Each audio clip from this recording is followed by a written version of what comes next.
Pastos. So, it's called Blue Corals. So may bar sila dito. It's nice. Mostly the location is just really nice. Very good location. And it's very affordable. And most of all, their staff here is so friendly. They're all so friendly. And yeah, they always greet you in the morning, the evening, and the service is excellent. They don't have all the things you want like in the bar here.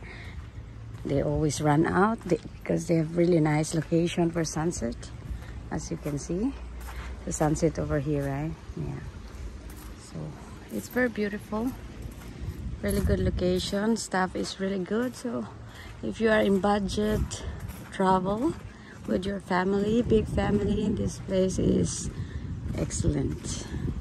Yeah, and then yung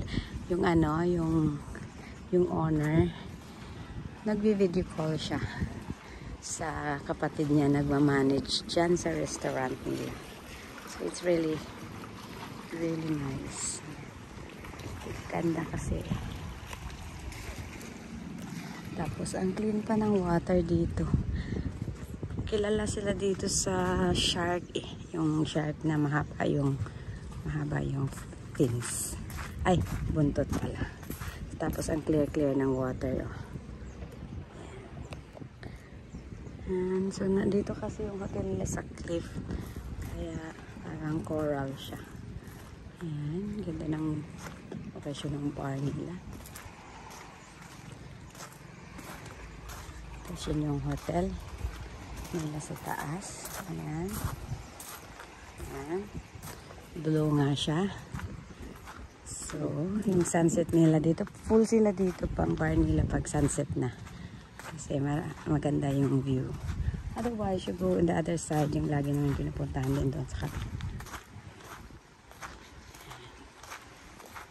Simple lang, pero yung ano kasi yung parang stay home ka kasi dito.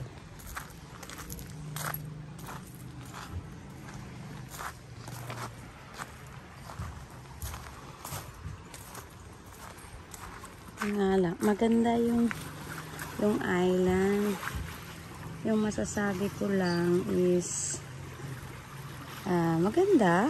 May mga place talaga na super ganda din yung mga resort nila.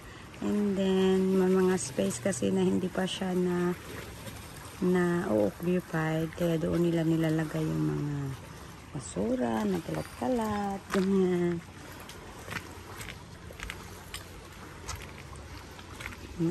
Wala lang silang masyadong ano dito sa basura nila. Pero the rest, as usual, Filipino is friendly tayo. Yung ano, so maganda doon restaurant, hindi pa talaga tayo na makapunta doon. So yan yung map na ano, yan yung pangalang hotel nila, tapos yan yung map na, so yan yung famous na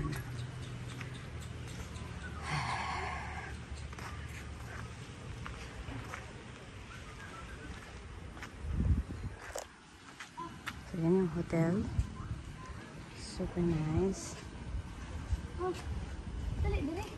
Tapos yung friend nila Ni Alex. Hi! Ayan, friend nila. Wala.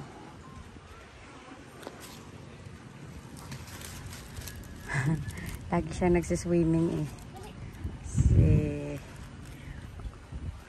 Nakalimutan ko yung name. Yan yung aso ng may-ari. Diyan. Yan yung hotel.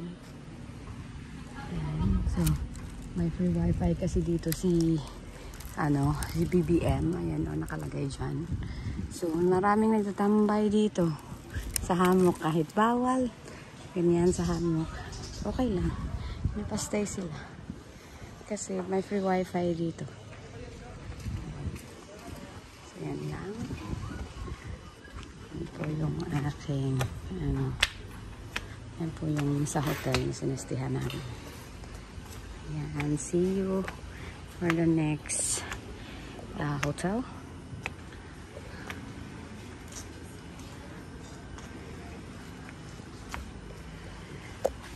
So, ito yung friendly staff nila.